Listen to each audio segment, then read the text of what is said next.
अरे हमें आत्मा की तत्व की बात बता रहे, तेरे को अच्छी लग रही, दिनवाणी के अनुसार लग रही कि नहीं लग रही तो सुन, नहीं लग रही तो मत सुन। हमारी परीक्षा करने की यहाँ कहाँ जरूरत है, हमको धर्म संकट में डालने की कहाँ जरूरत है। ये जगत का जो स्वरूप है इसमें उलझने की जरूरत नहीं है। देखो उस शेर ने कहाँ कहाँ घोषणा की थी कि अब मैं सम्मदृष्टि हो गया।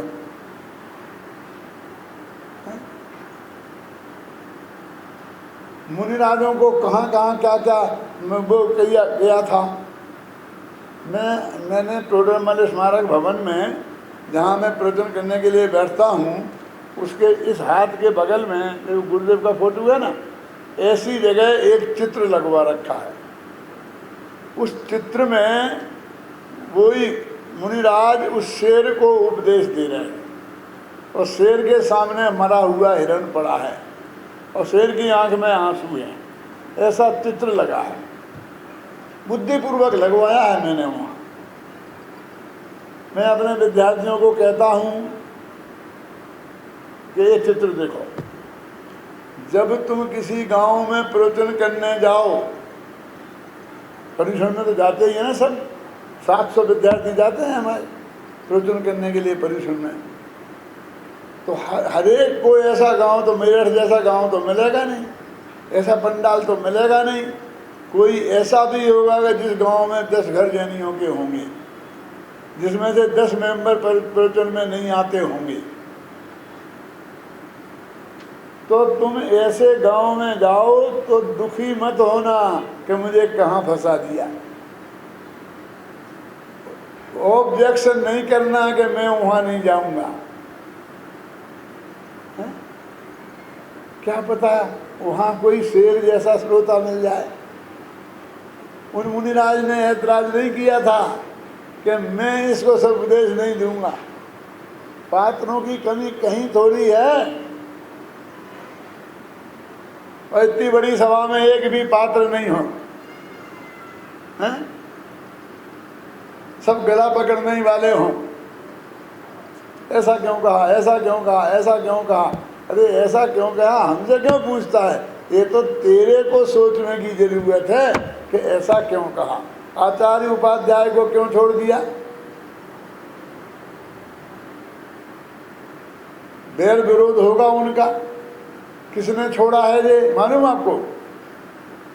जो सबसे बड़े आचार्य हैं,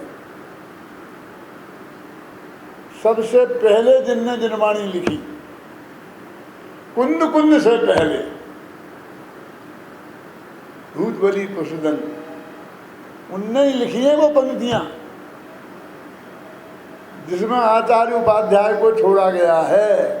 क्योंकि हमें तो मोक्ष से प्रयोजन है, जिसमें मोक्ष मार्ग की कोई उपयोगिता नहीं, ऐसे आचार्य उपाध्याय पद का हमें क्या लेना देना।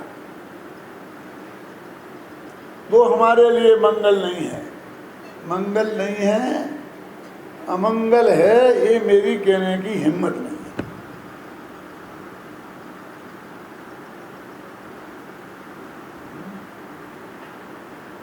आप जानते हैं एक आचार्य है, उसके संग में 500 मुनिराज हैं।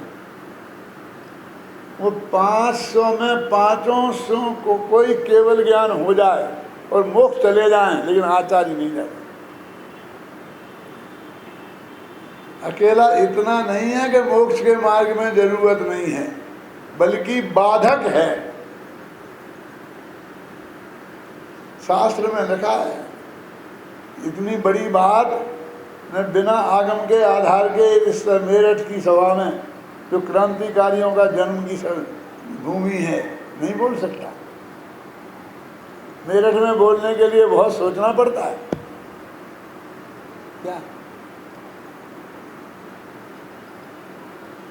ऐसा नियम है, शास्त्र में लिखा है कि आचार्य जब तक आचार्य पद पे है तब तक वो छपक श्रेणी नहीं मार सकता। केवल ज्ञानी होना तो बहुत दूर की बात है। केवल ज्ञान तो होता ही नहीं है, मोक्ष में तो जाता ही नहीं है, अरहंत तो बनता ही नहीं है, छपक श्रेणी नहीं मार सकता।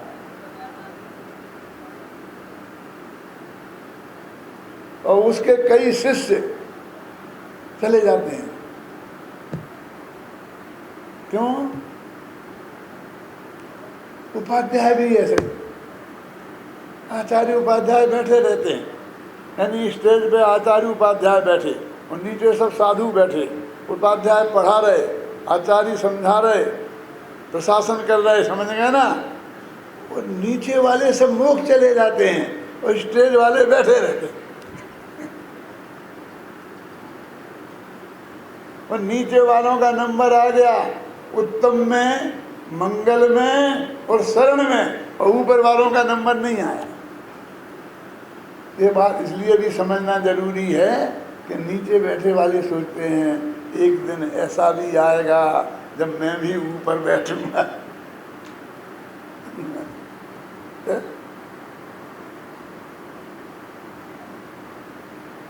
और आखिरकार एक दिन तो आता है शिविर में, पहले दिन और अंतिम दिन। एक दिन तो निकल गया, अभी एक दिन आने वाला है। क्यों?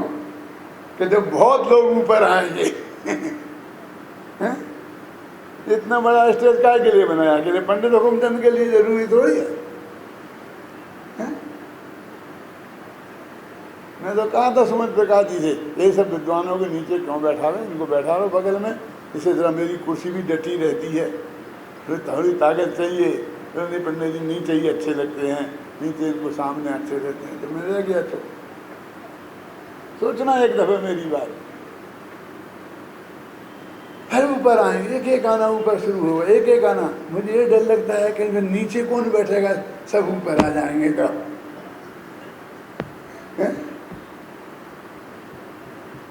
ये जो मुद्दा है शरण का, ये बहुत महत्वपूर्ण है। मुनि दीक्षा लेते ही हमारे मन में ऐसा भाव आता है कि हमें आचार्य बन जाऊं। वो तरक्की कहलाती है, तरक्की है। ऐसा मैंने देखा है कि इन मुनिराज के शिष्य थे, ए मुनिराज, दूसरे मुनिराज, तो वो छोड़ के दूसरे के संग में चले गए। तो मैंने कहा क्यों भैया? वो आचार्य महाराज तो बहुत प्रसिद्ध हैं, बहुत अच्छे हैं, उनका संग छोड़ के आप इनके में क्यों जा रहे हैं? कि पंडित जी आप समझते नहीं। मैं समझा दो, एक ही धंधा है समझने और समझाने का, दूसरा कुछ काम ही नहीं किया। बोले ये तो हैं अभी जवान,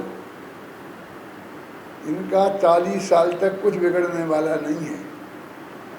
यदि यहीं फंसा रहा तो 40 साल तक तो आचार्य पद नहीं मिलेगा। और वो पहुंच गए 80 के ऊपर। तो साल 2 साल में ही नंबर लग जाएगा, और कोई ज्यादा भीड़ नहीं है उधर। ये सोच के दीक्षा लेता है, ये सोच के गुरु बनाता है। पहले ही पद चाहिए ऊपर। उनके लिए ये बात समझना चाहिए भूतबली पुरुषदंत की। वो कहते कि नहीं, साधु उत्तम हैं, साधु मंगल हैं, और साधु शरण में जाने योग्य हैं, क्योंकि साधु हुए बिना मोक्ष आज तक न किसी को हुआ है और न कभी होगा।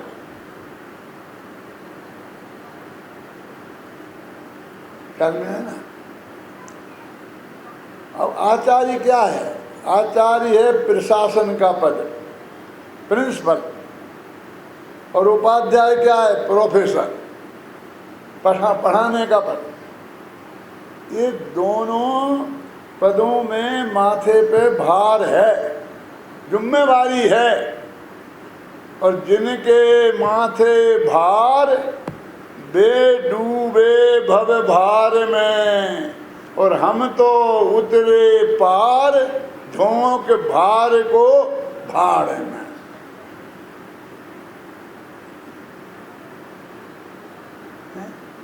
अकंपनाचार्य की क्या हालत हो गई?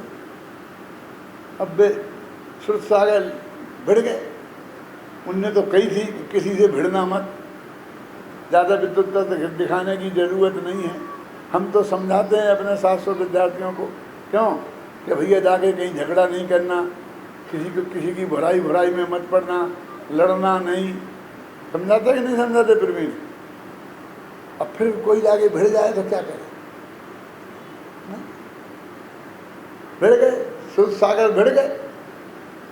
अब कंपनाचारी कहेंगे अरे अब वो आएंगे बदला लेंगे तो सारा संघ 700 मुनिराजों का संघ संकट में पड़ जाएगा।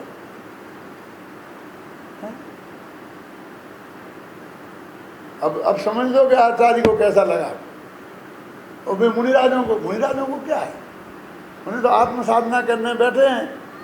वे आएंगे तो आत्म साधना करते रहेंगे, उपसर्ग हो जाएगा तो आत्म साधना करेंगे। उन्हें तो आत्म साधना करना है, कोई बाकी की तो कुछ है नहीं। अब क्या करें, अब क्या करें, अब क्या करें?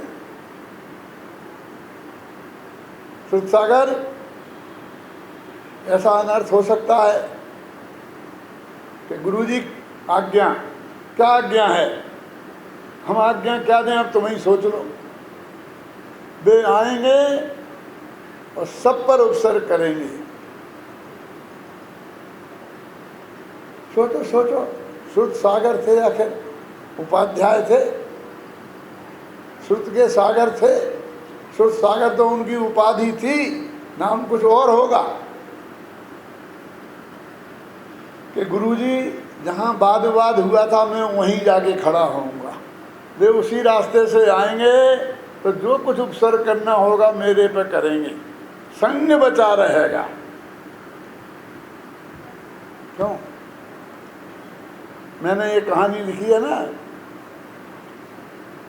मुझे ये बर्दाश्त नहीं हुआ कि कंपन कहें कि अच्छा जाओ वहीं मरो, तुम्हें ही मरना, अपनी गंजी का बनो। अकंपनाचारी का दिल इतना कठोर नहीं हो सकता। तो उनने क्या कहा कि नहीं श्रुत सागर, ऐसा कैसे हो सकता है? लाखों में एक श्रुत सागर होता है।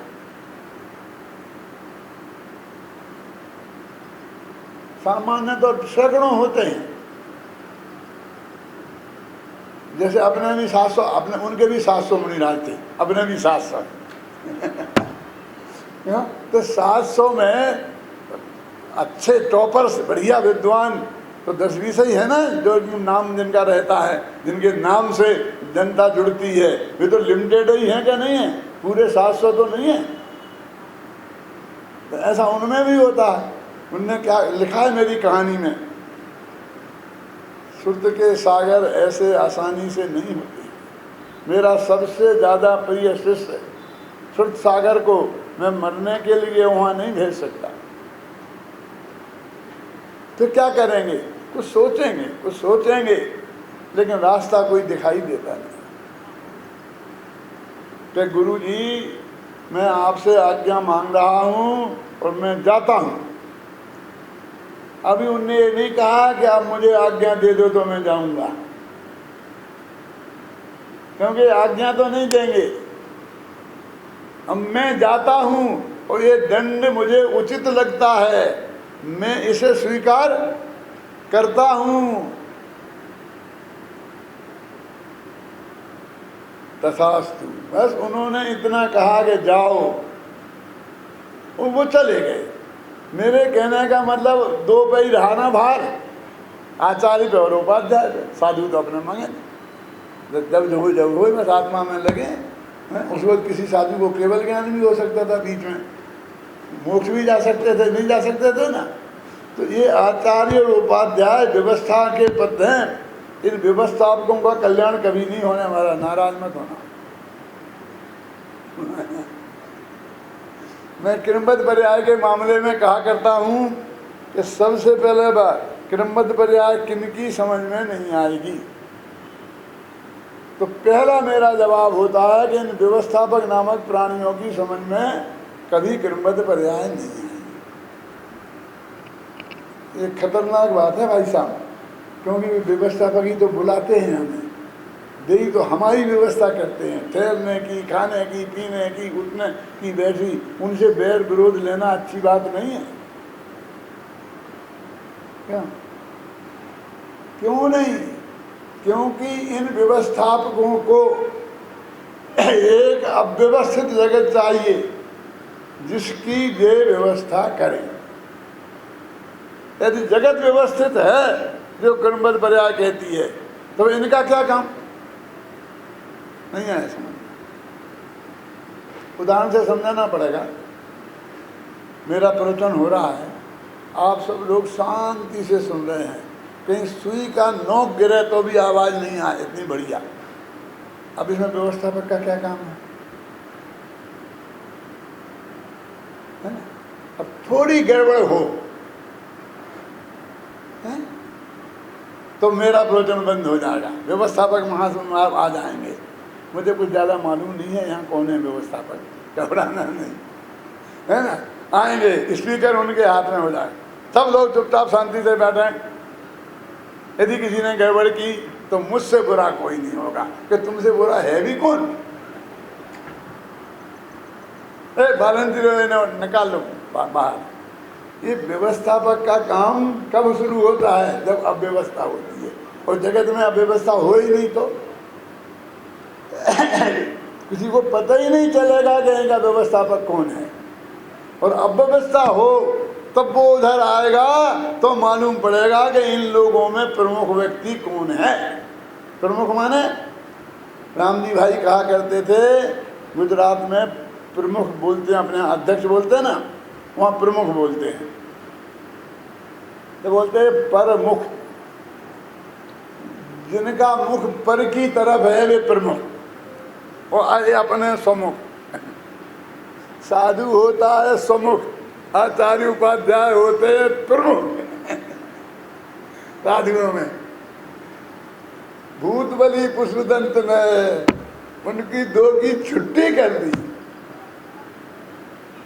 जब वे आचार्य उपाध्याय अपना पद छोड़कर अपने किसी शिष्य को आचार्य बनाते हैं, उपाध्याय बना के जिम्मेवारी सौंप देते हैं, और साधारण साधु बनकर उसी के संग में अथवा एकल विहारी होकर आत्मा का ध्यान करते हैं, तो केवल ज्ञान हो जाता है। अब समझ लो ये आचार्य उपाध्याय को रखना है कि नहीं रखना। साधक तो है ही नहीं, बाधक है। मैं हर एक जगह जहाँ शिविर होता है उन गांव वालों से अंतिम दिन कहता हूँ, आज अभी कह देता हूँ, तो अंतिम दिन नहीं कहना पड़ेगा, कह दूँ कि भैया तुम अगले शिविर में आना, क्योंकि तुम असली शिविर का लाभ तो वहाँ ले पाओगे, यहाँ तुमने सुन कहाँ पाया। सब व्यवस्था जमा जमू के हमें बैठाल के और हमने शुरू किया, तो तुम दूसरी व्यवस्था जमाने पहुँच गए, भोजनालय की देखने पहुंच गए, यहाँ देखने पहुंच गए। तुम तो व्यवस्था में लगे रहे ना, इसमें तुमने कुछ नहीं सुना, हम जानते हैं। अब अगले शिविर में तो माना निमंत्रण देता हूँ, और वहाँ पर कोई जिम्मेवारी अपने माथे नहीं लेना।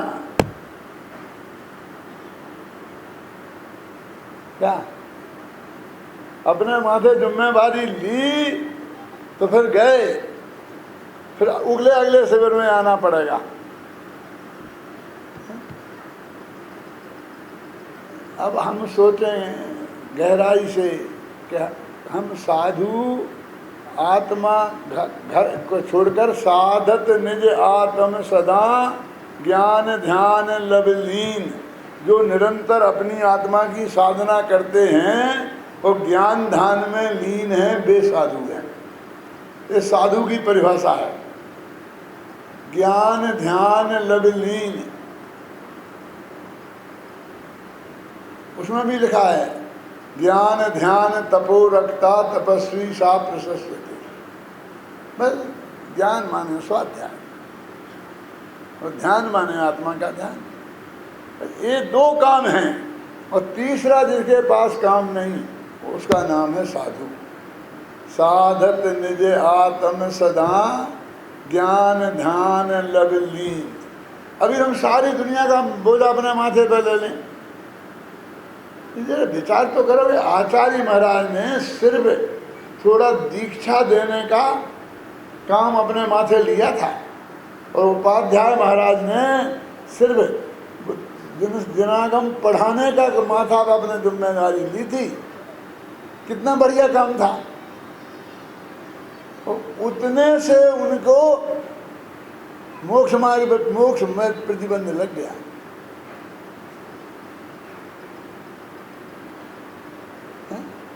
यदि इस बात को वो चाहते थे कि सब लोग समझें, साधु भी गृहस्थ भी, कि हम आत्मा के कल्याण की प्रमुखता होनी चाहिए। जैन धर्म में तो आत्मा के कल्याण की मुख्यता है, पर का कल्याण तो कोई कर ही नहीं सकता, वो तो उसके अधीन है, उसकी योग्यता के अधीन है।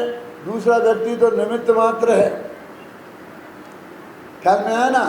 तो अब क्यों नहीं लिया? क्योंकि वो उसके योग्य नहीं है। 5 परमेष्ठी में तो शामिल हो गए,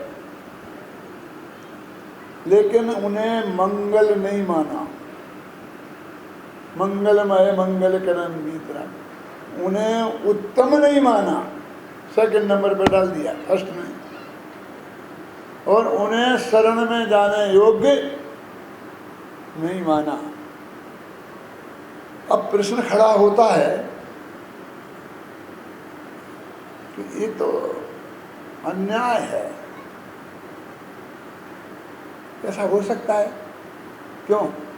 फिर भी तुम सबको ये लोग शामिल कर लें, बुला लें, भोजन को बुला लें, और मुझे छोड़ दें, तुम बर्दाश्त करोगे? जाओगे? ये नहीं कहोगे दादा को ले चलो? कहोगे कि नहीं कहोगे? तो तुम्हारे बराबर योग्य नहीं थे साधु, क्या उनके गुरु को छोड़ दिया? समझना क्या कह रहा हूं मैं? करेंगे ना? अरे वे उनके गुरु थे, आचार्य उपाध्याय उनके गुरु है ना। एक दीक्षा गुरु हैं, एक शिक्षा गुरु हैं। दीक्षा गुरु माने आचार्य, शिक्षा गुरु माने उपाध्याय। छोड़ दे के चले जाएंगे? चले गए मोक्ष में, छोड़ के चले गए। वस्तु स्वरूप ये है, हैं? और हम तो जाएं, हम तो चल, अपन तो चलो ही, इनका तो क्या पता है?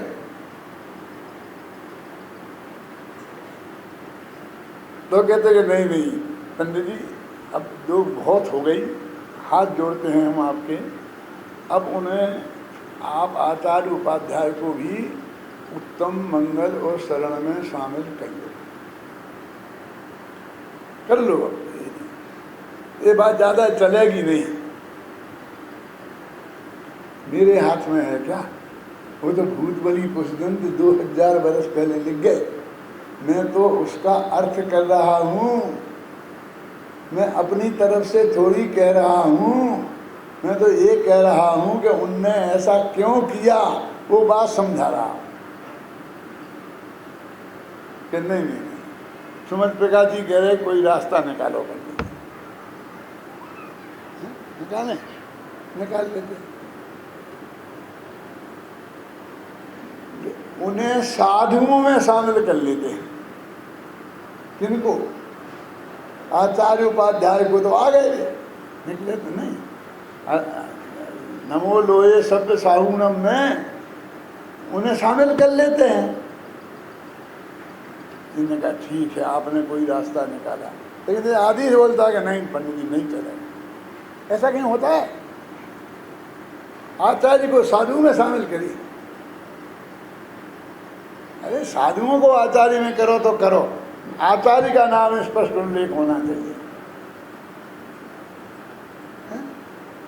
क्यों? अब उसमें साधुओं को करो, बड़े में छोटा शामिल होता है। क्यों? 7 भाई हों और दुकान का नाम रखना है तो बड़े भाई के नाम पर रखी जाती है ना। बालचंद एंड ब्रदर्स, बड़े भाई का नाम होता है, तो आचार्य बड़े हैं, उनका नाम दो और उनमें साधु को शामिल करो। नहीं हो सकता। क्यों? हमने ये आचार्य उन्हें शामिल नहीं किया, वे साधु भी तो हैं।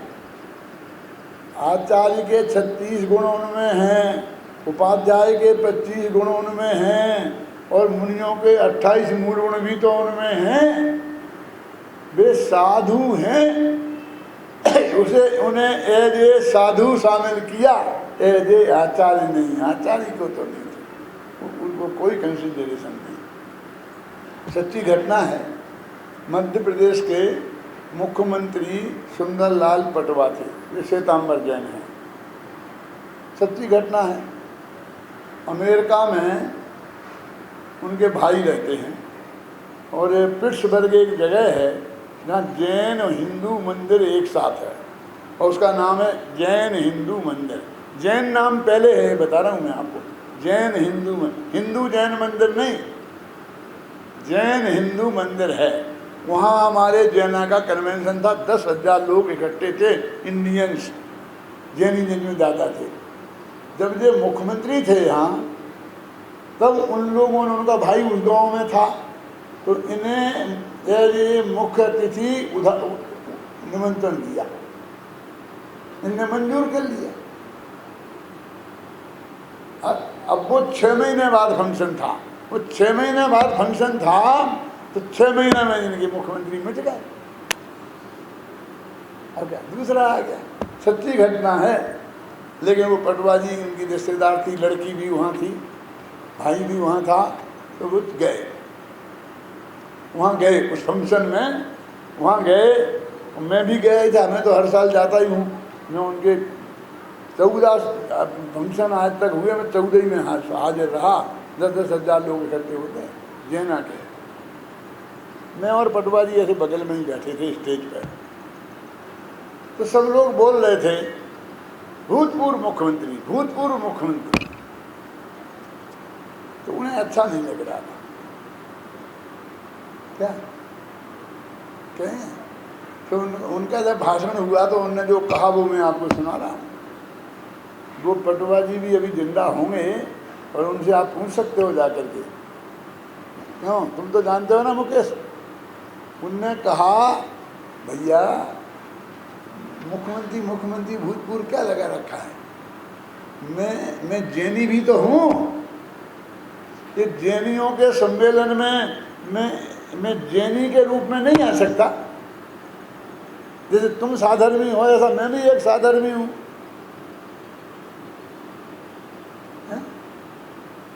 मुझे तुम सामान्य जैनी के रूप में ग्रहण करो।